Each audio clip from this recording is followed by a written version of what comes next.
नमस्कार मेरे प्यारे विद्यार्थियों, आज मैं आप लोग सामने सप्ताह भर के कुछ करंट अफेयर्स और कुछ संविधान के प्रश्न को लाया हूं जो कि परीक्षा की दृष्टि से बहुत ही महत्वपूर्ण है। तो हमारा पहला है, किस देश ने बायोडियस उपग्रह नेविगेशन प्रणाली को लॉन्च किया है? तो ये जो उपग्रह प्रणाली लॉन्च किया है, यह लॉन्च किया है चीन ने अंतरिक्ष स्टेशन के लिए मोंगेटियन नामक लैब मॉड्यूल किया है। और चीन ने कोविड के खिलाफ पहला इनहेलर वैक्सीन लॉन्च किया है। इनहेलर वैक्सीन जो कि सूंघ करके नाक में लेते हैं, चीन ने पहली सफल सौर वेधशाला कुआंफू लॉन्च की है।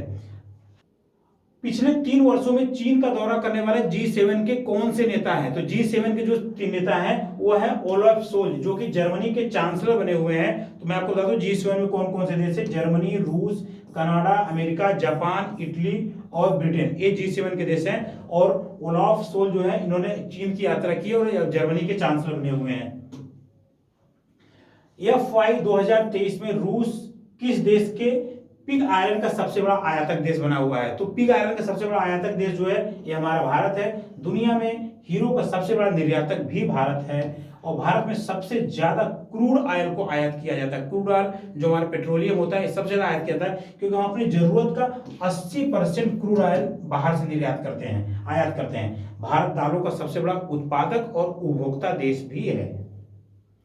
सप्ताह भर के करंट अफेयर्स और जो भी संविधान प्रश्नोत्तरी है मैं लाया हूं आज आपके लिए। हाल ही विदेश मंत्री एस जयशंकर ने किस देश का दौरा किया? तो विदेश मंत्री एस जयशंकर ने रूस का दौरा किया है। वहां पर उनको बड़ी सकारात्मक बात मिली है। और रूस भारत का 7वां सबसे बड़ा व्यापारिक देश है। और रूस ने 2024 में अंतर्राष्ट्रीय केंद्र छोड़ने का फैसला किया था। ये बड़ा ही महत्वपूर्ण है। हाल ही में किसने डिजिटल चालू खाता लॉन्च किया है? एक पहले करंट अफेयर प्रश्नावली में आ चुका है। चेकबुक ने डिजिटल खाता प्रश्नावली लॉन्च किया है। और यह एक अपना रुपे कार्ड जैसा एक कार्ड भी लाने वाला है, जिसकी फीस 0 होगी। हाल ही में देश के पहले मतदाता का निधन हो गया, उनका क्या नाम था? तो देश के पहले मतदाता जो कि हिमाचल प्रदेश के थे, रहने वाले थे श्याम शरण नेगी। 1952 के चुनाव में प्रथम मतदान किया था और उनकी मृत्यु हो गई है। वह 106 वर्ष के थे। आपको बता दूं, भारत का सबसे जो ऊंचा मतदान स्थल है वो भी हिमाचल प्रदेश में हुआ है। अभी हिमाचल प्रदेश के विधानसभा चुनाव खत्म हुए हैं, जिसकी वजह से ये चर्चा का विषय बना हुआ है। किसने 2022-23 के लिए श्रीलंका भारत सोसाइटी का अध्यक्ष चुना गया है? तो श्रीलंका भारत सोसाइटी का अध्यक्ष 22-23 के लिए चुना गया है, वो किशोर रेड्डी जी को चुना गया है। और किशोर रेड्डी भारत के एक बहुत ही अच्छे मजे हुए राजनयिक है। हाल ही में किस देश ने अपना पहला परमाणु ऊर्जा संयंत्र बनाने के लिए अमेरिका को अपना साझेदार बनाया है? तो पोलैंड ने अपना परमाणु ऊर्जा संयंत्र बनाने के लिए अमेरिका को साझेदार बनाया है। और पोलैंड के वर्तमान राष्ट्रपति ऑन्ड्रेज डूडा हैं। पोलैंड में अंग्रेजी अधिकारित और पोलैंड भाषा बोली जाती है। पोलैंड के बारे में बता दूं, पोलैंड भी एक लोकतांत्रिक देश है। हाल ही में IPPP ने कहां भारत का पहला फ्लोटिंग वित्तीय साक्षरता शिविर आयोजित किया है? फ्लोटिंग वित्तीय तैरता हुआ एक साक्षरता शिविर कहां पर आयोजित किया गया है?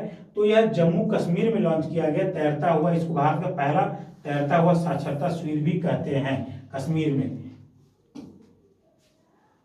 MEIL ने किस देश को ग्रीन फील्ड तेल रिफाइनरी परियोजना का ठेका हासिल किया है? तो यह हासिल किया है मंगोलिया ने। मंगोलिया के बारे में बता दूं, यह एक लैंडलॉक देश है और जिसकी सीमा रेखाएं रूस, पूर्वी पश्चिमी चीन से मिलती हुई हैं। मंगोलिया की सीमा कजाकिस्तान से नहीं मिलती है। हाल ही में किसने स्कूली छात्रों के लिए प्रतिदिन 10 मिनट का योग अनिवार्य किया है? तो स्कूली छात्रों के लिए प्रतिदिन 10 मिनट का योग जो अनिवार्य किया गया है, ये कर्नाटक राज्य ने किया है। कर्नाटक राज्य के बारे में बता दूंगा आपको। राज्य पुनर्गठन 1 नवंबर 1956 को इस राज्य का गठन किया गया था। पहले इस राज्य का नाम मैसूर था, बाद में इसका नाम कर्नाटक कर दिया गया है। हाँ, ये थोड़ा संविधान प्रश्नावली बड़ा महत्वपूर्ण प्रश्न है। समाजवादी शब्द संविधान में कब शामिल किया गया था? तो ये संविधान के 42वें संविधान संशोधन अधिनियम द्वारा प्रस्ताव में शामिल किया गया था। इसमें 3 शब्द स्वतंत्रता, समानता और बंधुत्व को भी फ्रांस के संविधान से लिया गया था। प्रस्तावना के शुरुआती 5 शब्द प्रभुत्व संपन्न, समाजवादी, सेकुलर और लोकतांत्रिक, ये सब संविधान के हैं। संविधान के प्रस्तावना से बहुत सारे संबंध पूछे जाते हैं। अगर आप प्रस्तावना को याद कर लेंगे तो यह आपके लिए बहुत ही अच्छा होगा। किस संविधान संशोधन द्वारा भारत के मतदाताओं के लिए जो न्यूनतम आयु 21 वर्ष से घटा करके 18 वर्ष कर दी गई है? ये बड़ा ही उत्सुकता का प्रश्न होता है, क्योंकि पहले आयु जो 21 वर्ष थी, अब इसको 18 वर्ष कर दिया गया है। तो यह था 61वें संविधान संशोधन के तहत 20 दिसंबर 1988 को मतदाता की उम्र 21 से घटाकर 18 साल कर दी गई। भारतीय नागरिक हो जिसके पास वोटर आईडी कार्ड है वह मतदान कर सकता है। वोटर आईडी कार्ड भी ना हो, एक पहचान पत्र हो, मतदान कर सकता है। निसेट किस देश के संसद का नाम है? तो निसेट जो है इजराइल की संसद का नाम है। निसेट संसद से भी संबंधित प्रश्न पूछा जाता है कि भारत की संसद, मतलब जो भी देश होते हैं उनके संसद का क्या नाम है। तो आप कमेंट बॉक्स में बताइएगा ड्यूमा किस देश की संसद का नाम है? ड्यूमा। राज्यसभा में राज्यवार सीटों का आधार क्या है? तो राज्यवार सीटों का जो आधार है, ये देखिए भारत में जितनी भी जो लोकसभा, राज्यसभा, विधानसभा की सीटें बनाएंगी, इन सब का आधार भारत की जनसंख्या ही है। इस जनसंख्या के आधार पर ही इनका गठन किया गया है।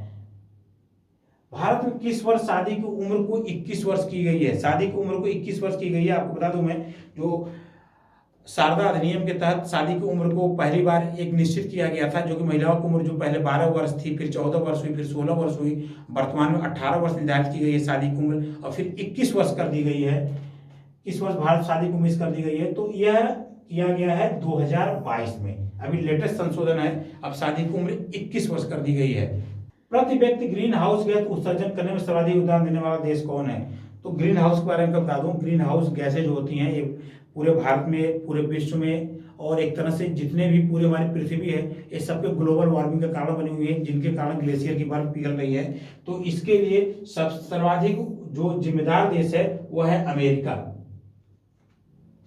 WEO क्या है? WEO का फुल फॉर्म आता है world energy outlook. World energy outlook WEO है, क्योंकि जब जो अभी यूक्रेन रूस वार हो रहा है, उसमें एक समय ऐसा आया था कि रूस के में पूरा अंधेरा हो गया था, वहां पे पावर सप्लाई थी नहीं, वो उसके बाद से शब्द का उदय हुआ है।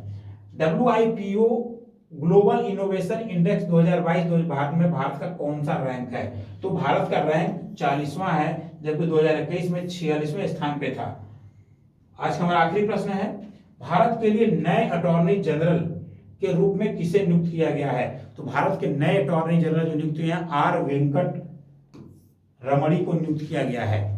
वीडियो पसंद आया तो वीडियो को लाइक करिएगा, तो चैनल को सब्सक्राइब करके अधिक से अधिक शेयर करने का प्रयास करिएगा। धन्यवाद।